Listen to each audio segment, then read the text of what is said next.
When we think of iconic heroes throughout all kinds of mythology, there is always one that comes to mind. One that most people will be familiar with, regardless of whether they've heard his stories or even know of Greek mythology. You may know him best by his Greek name, Heracles, or the Roman iteration, Hercules, but he was best known as the last mortal son of Zeus, and the only man to be born from a mortal woman to become a god upon his death. Heracles' mother was the mortal woman Alcmene, and according to Homer's Iliad, when Zeus had learnt of her pregnancy, he announced to all of his fellow gods that on this given day, a child of Zeus would be born into the house of Perseus, who would become the High King and rule all those around him. Zeus's wife Hera had him take an oath swearing that his word would come true, and upon doing so, she descended from Olympus and travelled to Argos, where she found the wife of Sthenelus, the son of Perseus. Hera made it so Sthenelus' son would be born premature, but on the same day that Zeus expected Heracles to be born. She also attempted to stop Alcmene from giving birth to Heracles and his twin brother Iphicles. She had one of Alcmene's servants, Galanthis, lie to Eileithyia, the goddess of childbirth, telling her that Alcmene had already given birth to her sons. Eileithyia was not fooled by this trickery and rushed to Alcmene's side, allowing her two sons to be born. This meant that Zeus's oath would be fulfilled, but it was Sthenelus' son, Eurystheus, who would become the great ruler, and not Heracles. Alcmene feared that Hera would take revenge upon her after hearing of the birth of Heracles, so she gave her son away. He would eventually be taken to Olympus, where he was raised by Hera and his half-sister Athena, who appeared in numerous stories involving Heracles, often protecting and aiding the hero. Hera, not recognizing the child, nursed him out of pity, but Heracles suckled so strongly that Hera pushed him away in pain. The ancient Greeks and Romans believed that Hera's milk sprayed across the heavens and formed the Milky Way. It was also through Hera's divine milk that Heracles acquired his supernatural powers. Athena would eventually bring Heracles back to his parents when he was a young infant, and he was given the name Alcides. The boy was only renamed to Heracles as an attempt to appease Hera, who retaliated by sending two giant snakes into the children's chamber. The snakes circled Iphicles, causing the infant to cry out in fear, but Heracles, protecting his brother, grabbed a snake in each hand and strangled them. When the two were later found playing with the giant snakes as if they were toys, Heracles' parents sent for the blind prophet Tiresias, who prophesied an unusual future for the boy, telling them that he would vanquish many fierce and deadly monsters. The actions of Hera in this story seem to be mostly driven out of spite and disdain for Zeus, who, despite having many children, both god and mortal, seemed exceedingly proud and hopeful of Heracles. You'll soon find that Hera's feelings of anger and hate towards Zeus transferred themselves to Heracles, as she attempted to destroy what she saw as one of Zeus's prized creations. It wasn't long after his birth that Heracles began to develop a reputation as the strongest of all mortals, with some even seeing the demigod as possessing a level of strength that not even the gods could match. His exceptional physical abilities were somewhat offset by a rather noticeable lack of intelligence and wisdom, what many considered to be his major weakness. By no means am I saying that Heracles was a complete idiot, but sometimes his lack of rational thinking and strong emotions would often lead him into troublesome situations. There is a story where Heracles became so incensed by how high the temperature was that he pulled out his bow and threatened to shoot the sun. It became quite common for Greek playwrights to portray him in a comical manner, almost as this large muscular buffoon. But even in some of the more serious writings of critics and poets, Heracles was shown as a primitive and extremely violent man. His weapon of choice was a massive club, and he would wear the skin of a lion, almost creating this caveman-like hunter-gatherer persona. Despite his many flaws, Heracles would often help those in need. Many of his greatest deeds and adventures occurred during his 12 labours, a series of stories that cover the penance and redemption that made Heracles the hero we know today. As Heracles' reputation grew, so did the resentment that Hera felt towards him. He was a living example of her husband's infidelities.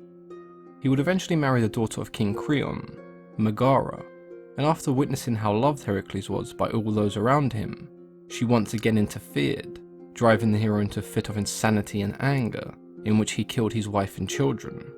Once he had calmed down, he realized what he had done, and felt deep regret. Knowing that his crimes would most likely go unpunished, he travelled to the Oracle of Delphi, where he would ask for forgiveness. He He was told that he could atone for his actions by serving Eurystheus, who had become king in place of Heracles. But what Heracles did not know is that the Oracle of Delphi was being guided by Hera. Initially he was asked to carry out 10 labours, but this number would later rise to 12, as King Eurystheus refused to count the Aegean stables and the slaying of the Hydra as part of his labours, giving the hero 2 additional labours to carry out. The very first labour given to Heracles was the Nemean lion, an enormous lion that plagued the district of Nemea. The lion's hide was extremely thick and impervious to weapons made from any kind of metal. There are tales of the lion taking women as hostages back to its lair, luring warriors from surrounding towns into its cave. When they came across the women, the lion would pounce, tearing them into pieces with its razor-sharp claws that could cut through armor with ease. Heracles knew when he entered its cave that no weapon would aid him. He would have to wrestle the lion, and after a long grueling confrontation, Heracles was eventually able to overpower the lion, strangling it with his bare hands. He would then use one of the lion's claws to skin its hide, creating the hero's iconic armor. When he returned to Eurystheus, the king, seeing the lion's hide, instantly feared that it was now roaming the streets of his city. When he finally realized that it was indeed our hero wearing the hide, he then informed Heracles that his second labour would be the Lenaean Hydra. "Bravo, cousin. I see the Nemean lion was no match for the mighty Heracles. But I assure you, your next task shall not be so easy. The people of Lerna have been terrorized for years by the Hydra. Travel to that god-forsaken lake and end their misery." The Hydra of Lernia was a 9-headed water serpent that roamed the swamps of Lake Lerna. It was also raised by Hera with the sole purpose of one day killing Heracles. For this task, Heracles enlisted the help of his nephew, Iolaus, and when the two eventually tracked down the beast, they found themselves in a swamp covered in a thick layer of poisonous mist that radiated from the Hydra's mouth. The two covered their faces with several layers of cloth and began to fire flaming arrows to lure the Hydra from its lair. When the beast emerged, Heracles charged, drawing his sword and chopping off one of its many heads. But to the hero's shock, 2 heads grew back in its place. Every time he chopped off one of its heads, once again, 2 grew back in its place. Not knowing what to do, Heracles turned to Iolaus, who suggested they used fire. When Heracles cut off one of the monster's heads, Iolaus would take his firebrand and cauterize the wound, making it so new heads could not grow from the stump. Seeing that her monster was losing the battle, Hera sent a giant crab to aid the Hydra, but it served as little more than a distraction, as it was easily crushed by Heracles.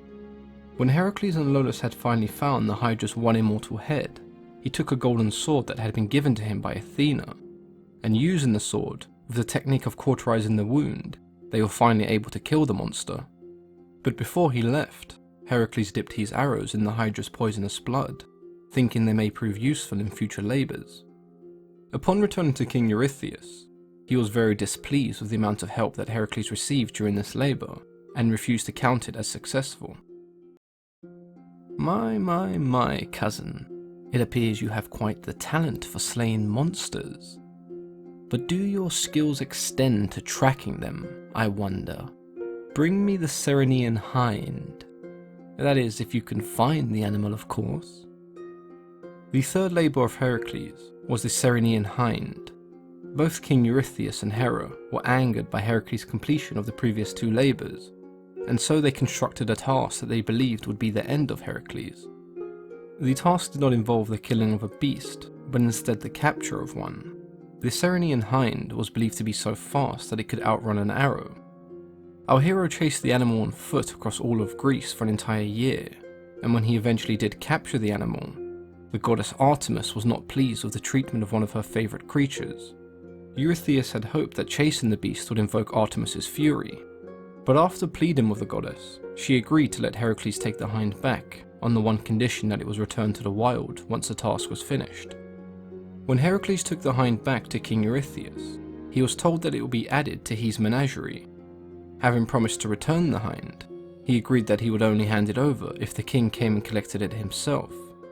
When the king appeared, Heracles let the hind go, and it leapt into the air, sprinting back to its mistress. Heracles laughed, and remarked that the king must not have been quick enough. Embarrassed and upset that Heracles had completed another labour, he demanded that the hero bring back the Erymanthian Boar, which leads us to the fourth labour of Heracles, the Erymanthian Boar. Much like many of the beasts that Heracles had already faced, the Erymanthian Boar was a large and extremely dangerous creature that ravaged the farmlands in western Arcadia. He was advised by the centaur Chiron to chase the boar into the thick snow, where it would be most vulnerable. He then trapped the boar in a large net and took it back to King Eurystheus, who was so afraid when he saw the beast, he leapt into a pythus jar, demanding that Heracles leave and take the beast with him. Not all tasks are glorious battles of monstrous creatures, Heracles. King Augeas possesses the largest stable in all of Greece, and it's in need of a spring cleaning. You can frown all you like, but that is your task, now go. The fifth labour that Heracles would have to face was the cleaning of the stables of Augeas. Augeas was a king known for his enormous herd of cattle that were considered divine and immortal, and as a result they produced an enormous amount of dung. Heracles was ordered to clean Augeas' stables, which housed over 3,000 cattle and had not been cleaned in 30 years. In this task Heracles proved himself to be rather resourceful, as he rerouted the rivers of Alpheus and Peneus to wash away all the filth from the stable. The king had promised Heracles a portion of his cattle if he could finish the job in one day. To his surprise and anger, when he saw Heracles do so, he refused to honour their agreement. Heracles would later kill the king, and give his kingdom to Augeas' son Phyleus, who had previously been exiled for siding with Heracles during his father's disagreement. Once again Heracles returned to Eurystheus, who did not count the labour as finished, because the water had done the cleaning for Heracles, and because he attempted to take payment for his service. You still have 7 labours to complete, Heracles. Return to me once you've defeated the birds of Stymphalia. The Stymphalian birds were a flock of man-eaters that had been trained by the god of war Ares. Wherever they swarmed, crops were destroyed and the townspeople fled. Heracles located them in the marshes of Lake Stymphalia, but he could not reach their nests as the soft marshland could not support his weight. Seeing her brother's plight, Athena appeared to Heracles and gave him a rattle named Crotala that had been made by Hephaestus for this task. When Heracles shook the rattle, the birds awoke from their slumber and flew into their air, where Heracles would shoot them with the arrows that he had dipped in the poisonous blood of the Hydra. The ones he could not kill flew away and never returned to Arcadia. They made a new home on the island of Erethius, where Jason and the Argonauts would encounter them later. Still alive, I see, cousin.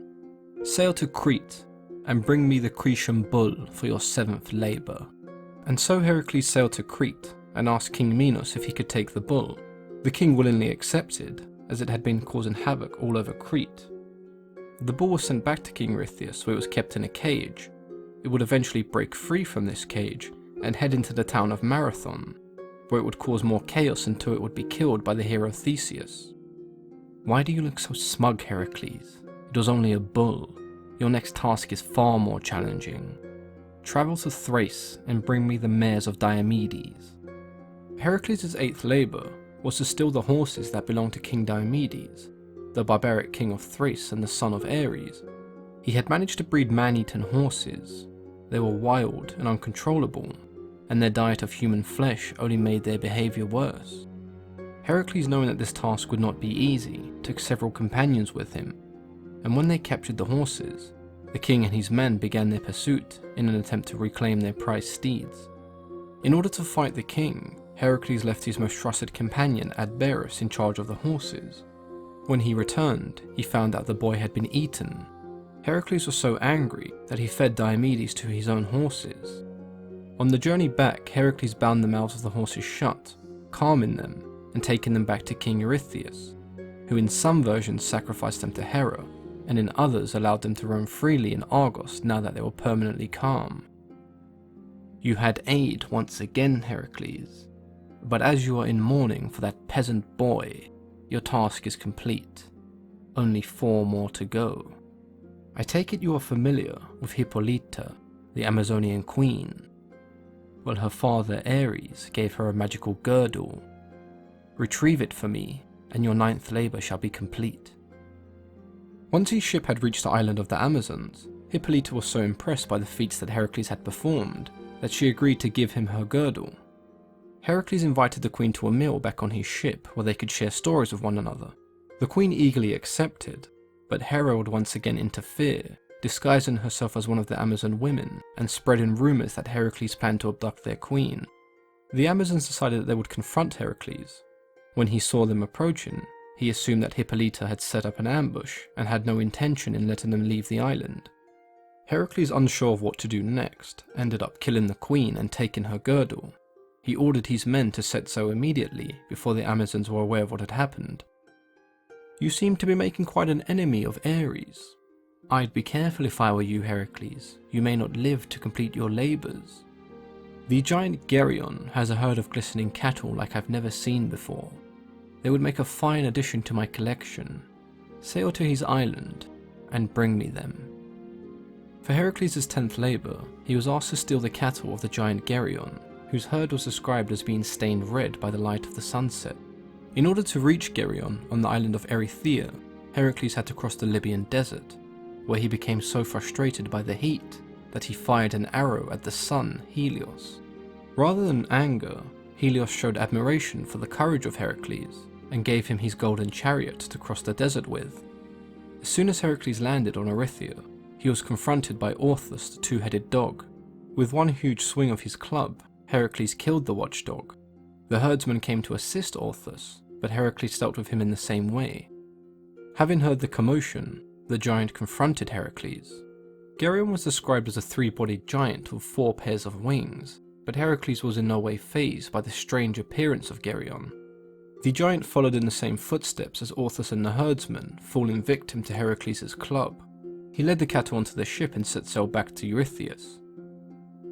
"Well, that is now 10 labours complete, but you still have 2 more. Go to the garden of the Hesperides and bring back some of those golden apples that the gods protect so dearly."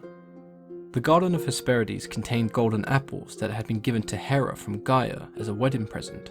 It was guarded by the Hesperides as well as the serpent Ladon. In some variations of the tale, Heracles tricked the Titan Atlas into retrieving the apples for him, and in others, Heracles charged into the garden, slaying Ladon and retrieving the apples himself. With only 1 labour left, Eurystheus and Hera began to accept that Heracles might earn the forgiveness that he desired, and so they gave him one last task, one that they felt was impossible for most gods and any mortal. "Your redemption is almost upon us, Heracles. The underworld has always fascinated me.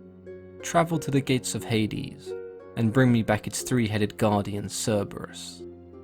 Heracles travelled to the underworld with both Hermes and Athena guiding him, and when he eventually reached the gates that were guarded by Cerberus, he was told by Athena that taking Cerberus without the permission of Hades would not end well for the hero. And so Heracles travelled to the underworld, where he would come face to face with Hades. He explained that he needed his assistance. Hades did not reject his request. Instead, he told him that he could borrow Cerberus on one condition. He would have to subdue the giant 3-headed hound without harming him. With no other option, Heracles began wrestling with Cerberus, as Hades eagerly watched on. When Heracles eventually overpowered the hound, he promised to Hades that he would return Cerberus once his labours had ended. When he returned victorious, carrying Cerberus, Eurystheus once again jumped into his jar. "Your labours are complete and your sins are absolved. Now leave and take that beast back to the underworld." Heracles had finally completed his epic journey that spanned over many years. He had come to terms with his horrendous actions, and he now felt he could move on without the constant guilt of his crimes haunting him. Not long after, he joined Jason and the Argonauts in their quest for the Golden Fleece, and he would eventually remarry, but his wife's jealousy would ultimately lead to his death, as she covered his clothing in a love potion made from the blood of the Hydra, which would cause the hero to die a painful death. Having seen the great deeds that his son performed, Zeus made it so Heracles would rise to Olympus and finally earn the status of god. Heracles was destined to become the greatest ruler of all time, but because of Hera's actions and spite, he instead became the greatest Greek hero of all time, and I would dare to say the most iconic figure in the entirety of Greek mythology. Growing up, I've always been fond of Heracles, ever since I saw the Disney movie, but you never really understand what motivates the character until you read about his early life and his 12 labours. Everyone loves a good redemption story, and Heracles is no different. I know this has been an extremely requested video, and Heracles features in so many stories that there most likely will be several more videos covering the hero. Feel free to share your opinions and thoughts on Heracles with me in the comments below. As always, I've been your host, Mythology and Fiction Explained.